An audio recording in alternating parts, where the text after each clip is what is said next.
Are you buying and selling cryptos on the same laptop that you're using to browse the internet, read your email, and visit social media sites? If so, you're exposing your cryptos to theft. Whenever you're online, you're at risk of getting hacked and having your identity stolen. How would you feel if someone stole all of your cryptos? What would that do to your finances?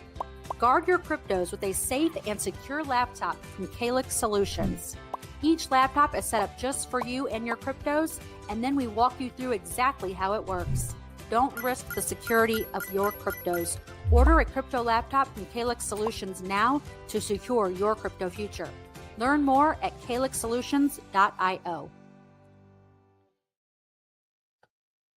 Good morning, everybody. It's your favorite truck driver, ex-truck driver in the whole wide world, Bitcoin Ben, here with his morning coffee and Red Bull.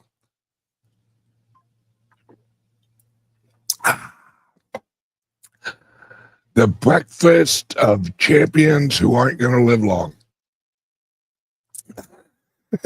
Except me. Okay, guys and gals. It's imperative that I get through to you guys today on what is going on in cryptocurrencies and the Bitcoin. Because we have such a volume on exchanges. All right, I'm going to play you guys a clip of one of my friends' shows from Simply Bitcoin. I thought, okay, should I roll through all of the announcements, or should I let my boy, which will be at the 2025 Las Vegas Bitcoin conference with us, and I will be interviewing him and his sidekick. Well, he's actually, well, yeah, you'll see. Okay, now, what I want to explain before I do this clip, folks, we got a new player in the game. Actually, we have several new players in the game. And this is what I want to squash. Over the last month, all of April, guess who was selling? Retail. That's bad. We don't want the individuals getting shaken out. We don't want the people, us, to get afraid and go, oh, I'm going to sell. I'm going to sell. Because as you'll see in this clip, by the way, it's What the Fuck Friday. What you'll see in this clip is why all of retail, all of us average truck drivers and plumbers, a lot of them are selling when the prices are dropping. Holy fiddle fuck, folks. Have you not realized when it drops is when you buy? That's not when you sell. And as this clip will show, the majority of everyone who was selling was retail, average people. Yes, absolutely, Jim Flanagan. Emotions is the killer. When you're happy, it's up, sell. When you're sad, it's you buy. Yeah. See, I don't get sad or happy. What I fucking get is I want more Bitcoin. That's it. I have the same view as Michael Salor. I will be buying this shit at the top for the rest of my life. Because my goal is to purchase as much fucking Bitcoin as possible, especially this early. Folks, I'm telling you now, like I said on a video like a week ago, I don't remember how long ago, we're going to $100,000 quickly. Because as you'll see in this clip, the exchanges are running out. And what's going on now is the over-the-counters are having to go to the exchanges to buy Bitcoin because there aren't any more whales out there willing to sell a large amount. And we at the Bitcoin Ben Crypto Clubs, we have a huge announcement on Monday. Huge. And I encourage every single person to listen on Monday because we have a groundbreaking program that we're rolling out on Monday. Now, that doesn't even include the news that I'm actually buying a bank in El Salvador. Yeah. So you guys are going to be able to have an offshore account at our actual bank and get loans through our bank. Folks, and every club we have will actually be a branch of our bank. I told you guys I had a bigger vision than anybody realized. Oh, FYI, I'm up in Massachusetts this Saturday. So tomorrow, I'm at the club and we're having a meetup at our Massachusetts club. Would you put the address of the club in the chat? And I'll actually put it up here real quick. If you're anywhere near Massachusetts, swing on by. All right. And I want an offshore account. Sounds so good. Yes. Plus, listen up, folks. Our reserves, we are not going to be purchasing treasury bills for our reserves. Guess what our reserves are going to remain in? Bitcoin. Yes.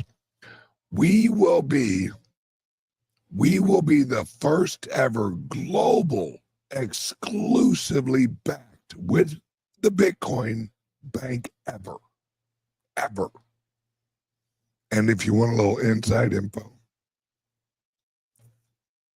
we are going to partner with Fold, and they're going to handle the cards for all of our banks. So you'll be able to use your Bitcoin Ben Bank Fold card, and it will be branded. All you guys.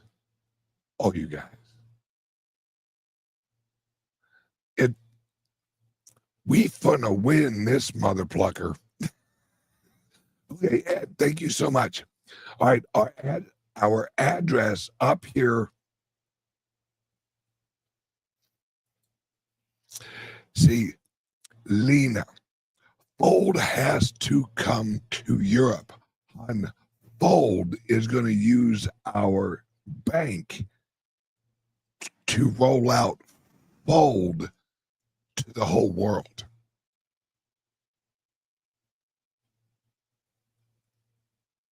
Bueller. All right, where's that address again? Oh, there it is. All right. So once again, tomorrow night up here in Massachusetts, in Leominster. All right, don't call it Leo Meister. They get upset around here when you do that. It's Leominster. We will have an event with food, music. I'll be there. So if I have enough alcohol, which I might have some wine, I don't know yet, but I think I might. We might break out the stripper pole. Yeah. That and I do not accept dollars. Nope. I'll have a QR code tattooed on my butt cheek so everybody can send me tips. That probably won't happen. But if it did, it'd be fun. Yeah, that shit would go viral. I'd be all over Twitter. It's Bitcoin Ben's butt. Send money. No. Send Bitcoin. Okay.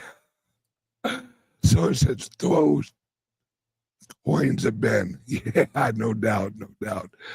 Let me put that address up here. I got to keep remembering to do that. There we go. All right, remind me to leave that damn address up there. 91 Central Street, Leominster, Massachusetts, 01453. You know you're one of the original states when your zip code starts with a 0. That's when you know you're old country. All right, guys. All right, we let's see. We have a question. What time at Leominster? Ed. Oh yes, and we will have drinks available. We got our liquor license up here in Massachusetts. Let's see. What time, Ed? What time would you like everyone to show up? Oh, and on Sunday, Ed, the owner-operator up here in Massachusetts, oh, look at this, 6 o'clock until 1900. Can we use non-military time or regular time and not blend them? Because it was like, wait, 6 o'clock until 19 o'clock? What the hell? So basically 6 until 10. Now, that don't mean we roll up the carpet at 10. If we party, and we gonna keep partying. Oh, yes. And for drinks, Visa and MasterCard is accepted, but we gonna be rolling that right into Bitcoin. Oh, looks like we just hit 95,000 on Bitcoin. Oh, I love my job. Hey, Bitcoin Ben, what do you talk about all day? I talk about Bitcoin and saving the world. Okay, guys, we are going to watch this clip. I'm telling you, folks, just listen. Watch out for a company called 21. It's ran by Jack Mallers of Strike. It's a new company he's launching with a few big boys. They're launching with 41,000 Bitcoin that they bought recently. Gee, I wonder who's been buying Bitcoin lately. Jack Mallers. All right, and their goal, they said they will catch up with Michael Salor because they're doing, all right.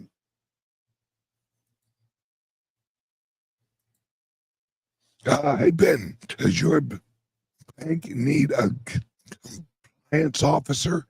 No, because I don't give a fuck about fucking compliance.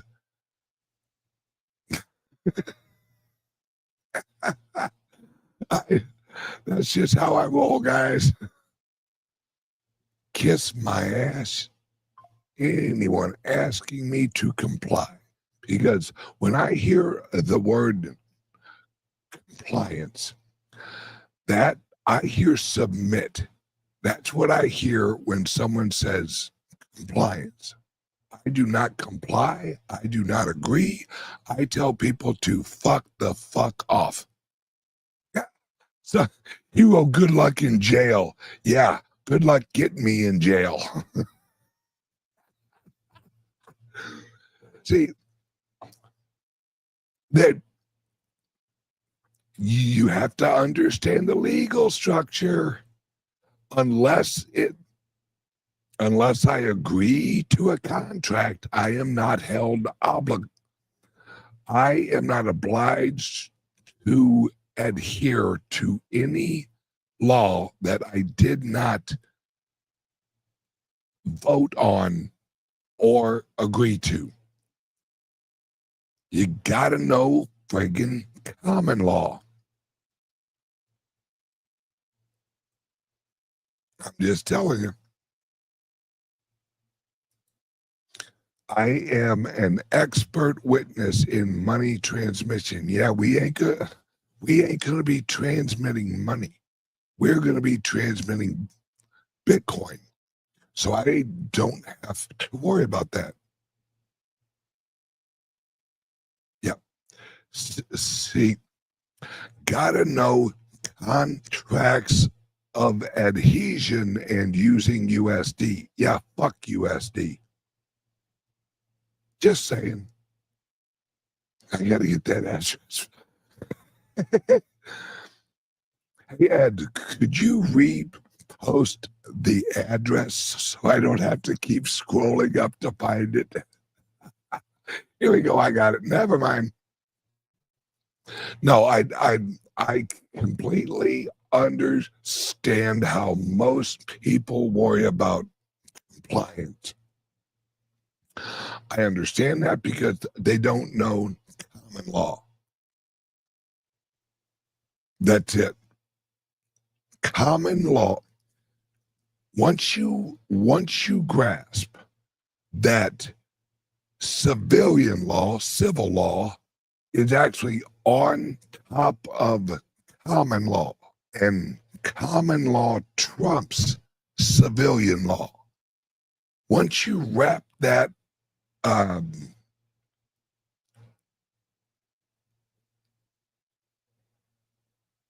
once you wrap that around your head, that your common law rights trump any federal rights that were created after the Civil War, you're done.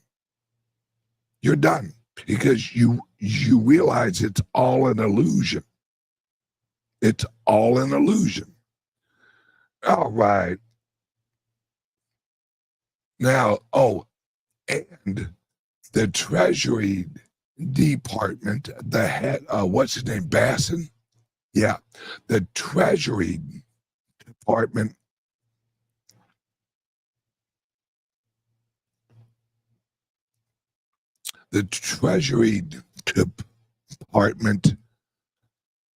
and the head of the Treasury, Mr. Basson, basically told the Federal Reserve, if you don't lower interest rates, we will. Wait, the Treasury can lower interest rates? Absolutely they can, because it's under common law. It's under the original constitutional structure of the Treasury Department. Oh, I love it. I love it. I love it.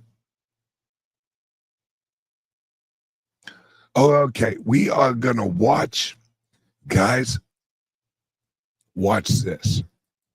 Hold my beer. No one is ready for what's coming. We just dropped massive news yesterday on the creation of 21 Capital and their aim to outstack Michael Salor in strategy. And Cantor Equity Partners is going bananas, up over 90% today as of this recording. Ryan Cohen, you better get after it, buddy, because the floodgates have opened. Reports are in. Exchanges are running out of Bitcoin due to massive institutional and nation-state demand. This is the tipping point, and there's no going back. Welcome back. I'm Rustin, and MOAS, that's right, the mother of all supply shocks, is upon us. Send it!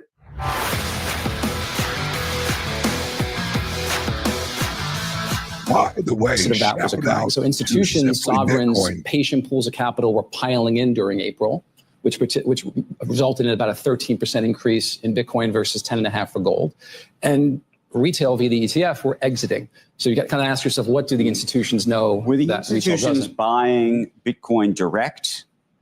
And how many of them are now buying via ETFs or other forms?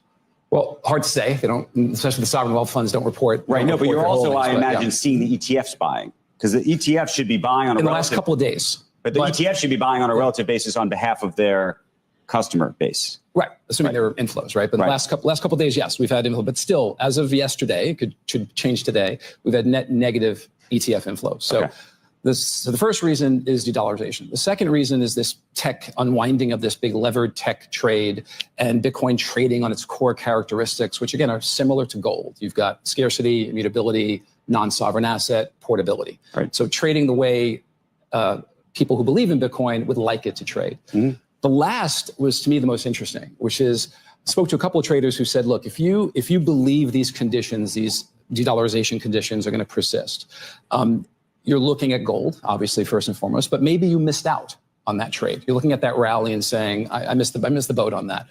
So what other assets could participate in that market panic, long-term inflation hedge? When you do the work, there's a very short list of assets that mirror the characteristics of gold. Mm-hmm. Bitcoin is on that short list. In addition to the 4 characteristics I mentioned, its mining scarcity, its mining difficulty gets harder over time. Yeah, and you can add 2 or 3 more good things about Bitcoin that you didn't even mention. So, I mean, maybe it never is used to wire money or whatever you want to call it over to the Far East or something, but you certainly can do it instantaneously, frictionless, right? And you can do it overnight. And you don't have to, in gold, I mean, you better, it's heavy, you better store it, you better insure it. I mean, there's a lot of things. Portability is an under-looked at, it's under-emphasized skill asset. It's very, very hard to transport large amounts of cash. It's very, very hard to transport large amounts of gold. Right. You can't put $400 million of gold on a small disk drive, tuck it under your arm, and move if you need to. Yeah, that's right, my friends. The tipping point is here. And look at this. When you have limited supply and nation states are flooding in to buy the dip, that's right. You got to ask, what do they know? Maybe they know the levee is about to break. $5 trillion. Yeah, this is something I really want to point out, guys. This is a post. He showed the actual post earlier. $5 trillion asset manager Fidelity says Bitcoin supply on exchanges is falling, driven by public company buys. Folks, retail is selling to the corporates. Don't do that. Don't sell your Bitcoin. Buy more. Asset manager Fidelity says Bitcoin supply on exchanges is falling, driven by public company buys. A lot more on the institutional front. And in case you missed yesterday, here's what went down with Cantor Equity Partners, Jack Mallers, 21 Capital, and Howard Lutnick. Roll it. A brand new public company was just announced and is blowing people's mind. 21 is a Bitcoin-focused business that's going to be in the public markets. It's going to start with about 42,000 Bitcoin, which is about $4 billion. This all comes together because Tether, the largest stablecoin issuer, Bitfinex, a really great crypto exchange, SoftBank, Masayoshi Son, and Cantor Fitzgerald all came together. They've invested various amounts, and the whole point of this business is to simply go acquire more Bitcoin. Think of strategy, but now they've got a formidable competitor in the US market. There's no operating company, there's no distractions, there's no noise. 21 is just focused on buying more Bitcoin. The company is going to be led by Jack Mallers, the founder and CEO of Strike, somebody who's doing a fantastic job of going out and explaining Bitcoin to people and driving the Bitcoin brand globally into many, many people's hands. And so ultimately, a business like this is very interesting to me because what people are realizing is that Bitcoin is a long-term asset. Having Cantor Fitzgerald and SoftBank doing something with Tether and Bitfinex, it's showing the meshing of both the Bitcoin world and the traditional financial world. And so something like 21 is going to be important to pay attention to, not only because you have big players and a lot of money coming, but also as soon as other people on Wall Street see companies like SoftBank and Cantor Fitzgerald making a lot of money, guess what's going to happen? People are going to start saying, why don't we do the same thing? And $4 billion, that sounds like a lot of money. But in the traditional financial system, it's not that much money. And so my guess is that we're going to see a lot of companies like this. It's going to start with things in Bitcoin, but you're going to also see it permeate out all across different crypto assets. At the end of the day, people want to create shareholder value. Michael Saylor and Strategy, they proved that you can do it by simply putting Bitcoin on your balance sheet and being smart at the capital markets. I now think that we are about to see the exact same thing happen here with 21. Jack Mallers will be leading that business. And as soon as Wall Street sees that you can do it over and over and over again, you can create billions of dollars of shareholder value, there's going to be a long line out the door of people who want to copycat this. And CEP has gone absolutely bananas, up over 90% today. And it's possible, according to this chart, 21 Capital will be using Bitcoin as a medium of exchange. They will be the first publicly traded company to use Bitcoin as money, store of value, medium of exchange, and unit of account. Probably nothing, but... Okay, let me explain that. What that means is that when you receive your dividend from the shares, they pay it out in Bitcoin. First ever, folks. First ever publicly traded company that will pay out your dividends in Bitcoin. We're off to the races, folks. That's just one company. This week in corporate Bitcoin adoption, Moon Inc. out of Hong Kong raises $8.5 million to purchase Bitcoin. Strategy, well, they added another 6,556 Bitcoin, bringing their total to 538,200, and Metaplanet added another 475 Bitcoin. Now they're up to 5,000. And of course, Jack Mallers leading 21 Capital with 42,000 Bitcoin. Where did all this begin? Because what we've discovered is apparently sovereigns and institutions bought the dip massively. Well, let's check out this clip from the Bitcoin Policy Institute. Just came out and it details the days just after the creation of the Strategic Bitcoin Reserve. The innovations and the vision and the excitement and the knowledge base is in this room. There's so much to share with other people, so we can work together to make this happen. All right, guys, hang on one second. We're going to run an ad from the sponsor real quick. Oh, and I'll tell you later. I'm going to be on a show this afternoon at 4:30, and by the end of the show, I'll let you know. Love you guys. Here we go. Here's the ad. Are you buying and selling cryptos on the same laptop that you're using to browse the internet, read your email, and visit social media sites? If so, you're exposing your cryptos to theft. Whenever you're online, you're at risk of getting hacked and having your identity stolen. How would you feel if someone stole all of your cryptos? What would that do to your finances? Guard your cryptos with a safe and secure laptop from CALIX Solutions. Each laptop is set up just for you and your cryptos, and then we walk you through exactly how it works. Don't risk the security of your cryptos. Order a crypto laptop from CALIX Solutions now to secure your crypto future. Learn more at calixsolutions.io. And we're back. Let's jump right back in here. Hey, guys and gals, by the way, the Bitcoin Policy Institute, I will have an announcement. Fuck it, I'll just do it now. We are going to open up a club up in Washington, D.C., and we will be working with the Bitcoin Policy Institute up in Washington, D.C. So, FYI, folks. The strategic reserve represents a stockpile of the most valuable asset, but it also represents digital property. It represents a digital asset that will generate rent, that can be developed, that can be financed over time.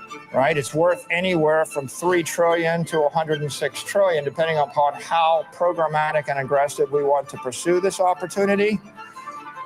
These opportunities don't come along often. This is the once in a century opportunity. Bitcoin is like digital gold. It is a store of value and it's easy to transport. It doesn't have devaluation. And so this is why it should be bipartisan, and it is something that will help empower people economically, and a lot of the next generation views it as the best use of storage. And so this is now a serious policy objective that the administration intends to pursue. I don't think this is a flash in the pan, and this is just the beginning. We have almost 4 more years of a Trump administration where Bitcoin policy, I think, will be among the top items on the agenda. And I view the Bitcoin Strategic Reserve as a pivotal moment when contrasted to the last century of economic policy to come out of our nation's capital. Bit bonds are a win-win-win. We're looking at dramatically lower interest rates in the form of savings, $554 billion. And Bitcoin mining can shut down their facilities, their operations in minutes, and then ramp them back up, all driven by signals from the power grid. I think the story of the past few years is Bitcoin going from a niche interest into a respectable global macro asset. The announcement of strategic reserve that the executive branch of the United States is going to say that Bitcoin has value that's different than other digital assets, and has value that is worthy of putting into a strategic reserve for the long-term betterment of the country. The story of humanity is engineering a better world, and I think America is the best example of that. So I view Bitcoin in line with the American story and the next evolution of humans engineering a better world. Stablecoins can be the killer app on top of a network that is open, decentralized, can reach where the dollar cannot, and can really complement US values and principle anywhere in the world. When you think about the ethos of America, what are the set of ideals that bind together this great country? In the idea that no matter who you are or where your parents came from, you can achieve the maximum of your potential without any government or dicta standing in your way. We as human beings need symbols to reground ourselves in that ethos, and I think Bitcoin can be one of those symbols. Bitcoin Policy Institute has become a thought leader. BPI has assembled the great thought leaders in America about digital assets and their significance in the future. The team in the White House that wants to help make America the great leader in digital asset. BPI is there present, helping make that agenda a reality.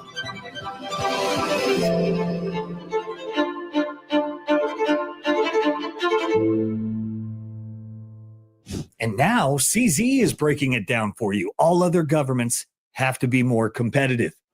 My friends, FOMO is coming. Actually, based on this, global FOMO may have already arrived, hence the reported supply shock. But I think it's clear at this point that, Bitcoin is a better form of money than gold. It is provably scarce, just like gold, but it's more portable and divisible. So you can actually use it. Has higher utility, I would say.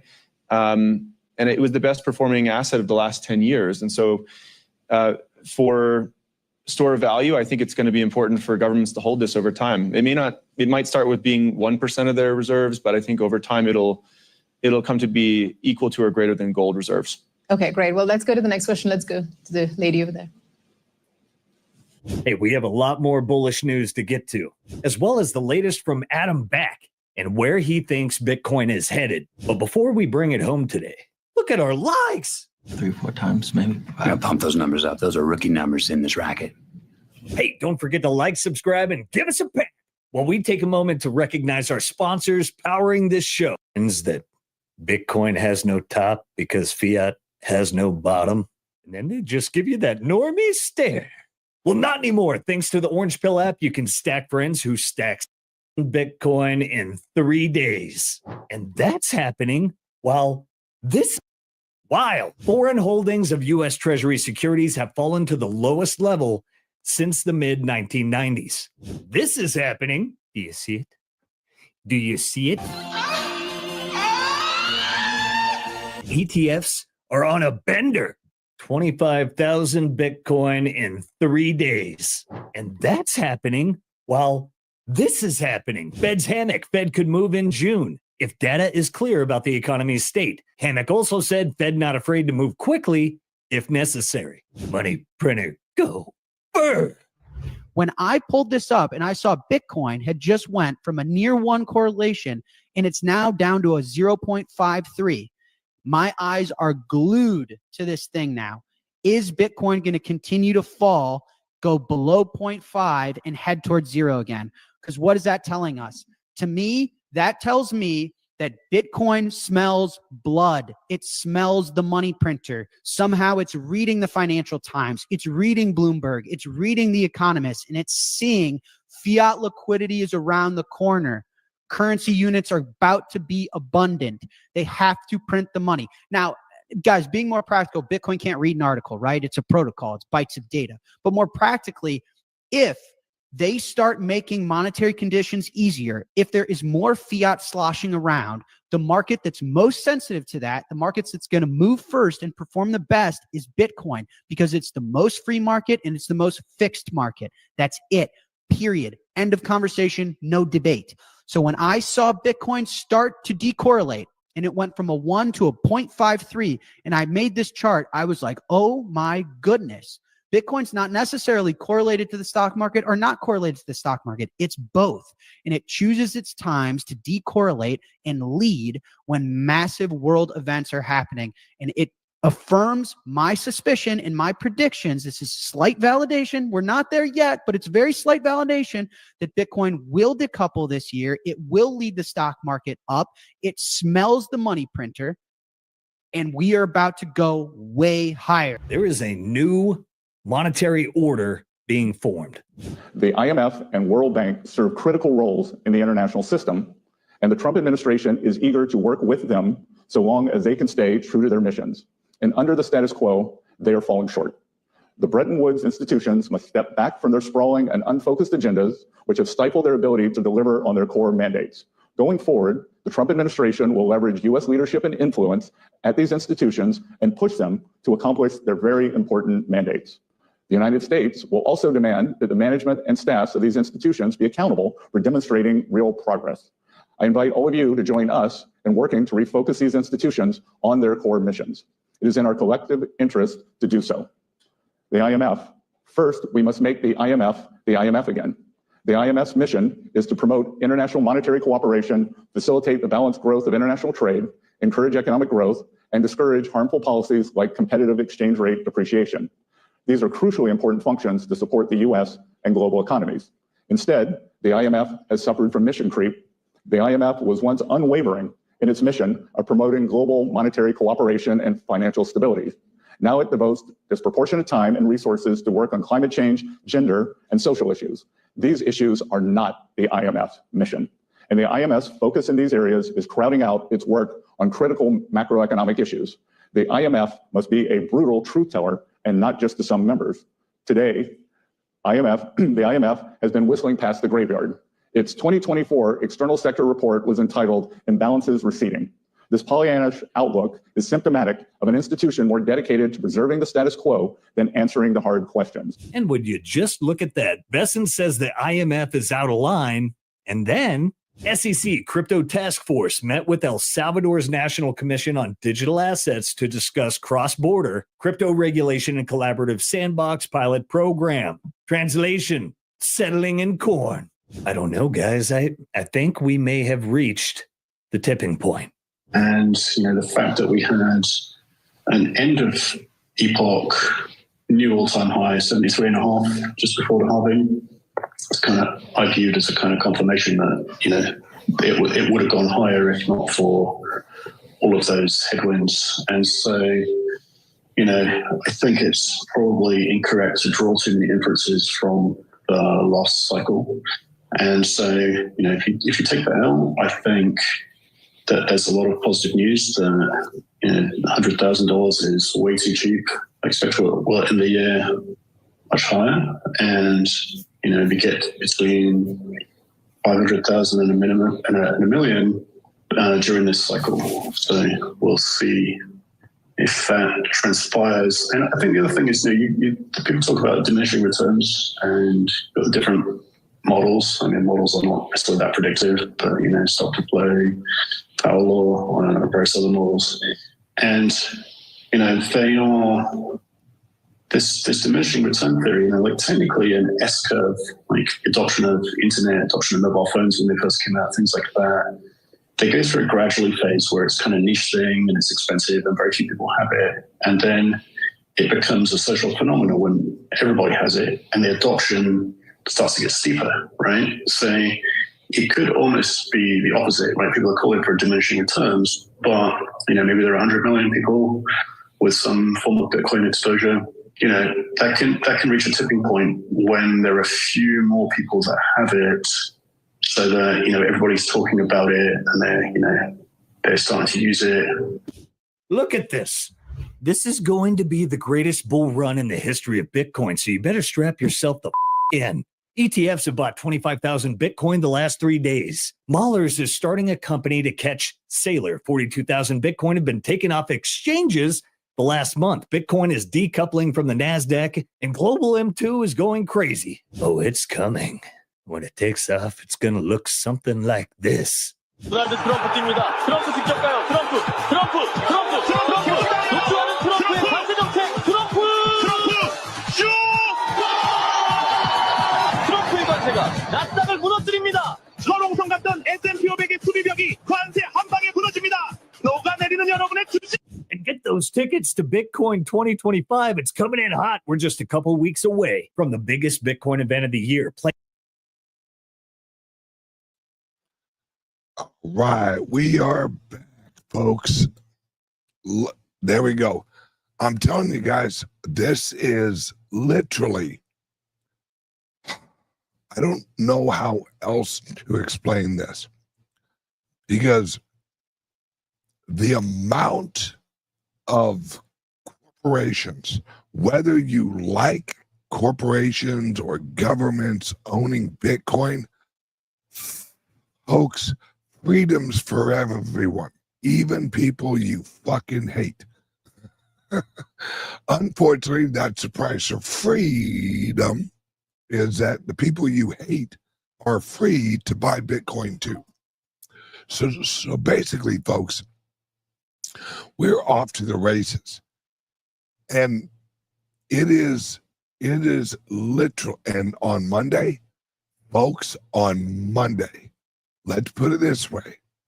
On Monday, we're rolling out a program that if you guys participate, you ain't going to have to worry about money anymore. That's what we've set up. Folks, when I launched the first club, everyone thought I was crazy. Now, everyone I talk to, they think I'm a genius, which they would be correct. We're, at least my viewers and people who watch my show, I am literally setting up a program, a network of all of the programs you could possibly need.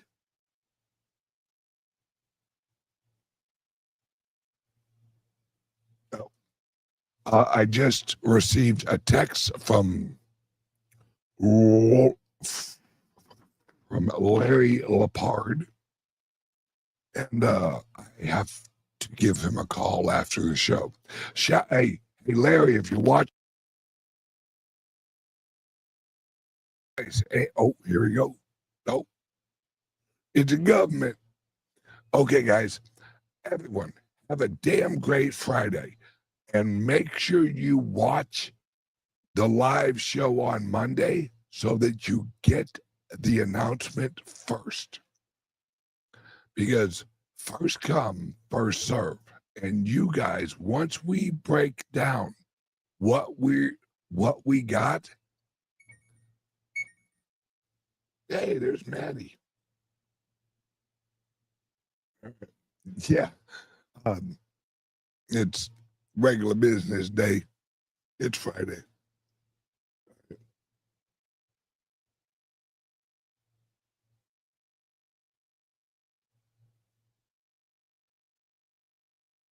Okay. All right.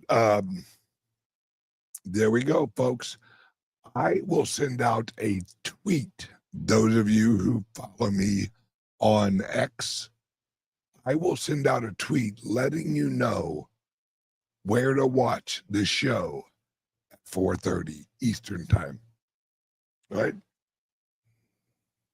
Hang on one second.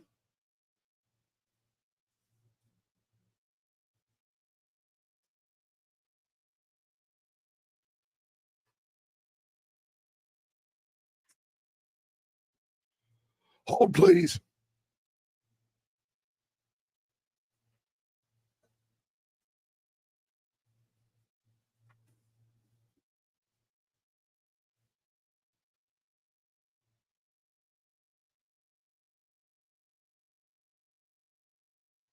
Okay, there we go. Maddie, my boy. Oh, hang on a second. There we go. All right, Maddie is going to give me the name of his channel. I can't remember. I was on his show a few weeks. Was it last week? Oh, all right. It's on X. The show is on X, and it's called Runway Podcast. Check it out live on X today at 4:30. I will be on Maddie's show. All right, everyone, have a damn great day. And Larry, I'm hanging up now, and I'm going to give you a call. All right, everyone, have a great day. I love you guys, and don't forget, I'm up here in Massachusetts. Come check us out on Saturday evening at the club. 91 Central Street, Leominster, Massachusetts, 01453. Yep, there we go. All right, everyone, have a great day. Love you guys, and make sure you watch on Monday. Shit's about to get real. Love you guys. Bye-bye. Tired of jumping through hoops to buy Bitcoin? Frustrated with endless paperwork and invasive identity checks? Introducing Bitcoin Ben Crypto Club's loan program. No KYC required. Say goodbye to the hassle and hello to freedom. Borrow up to $250,000 at as little as 7% interest. Join our community and take control of your financial future. Bitcoin Ben Crypto Club, where privacy meets opportunity. Connect with like-minded individuals and grow together. Visit us today and unlock your $250,000 Bitcoin loan. Your journey to financial freedom starts here.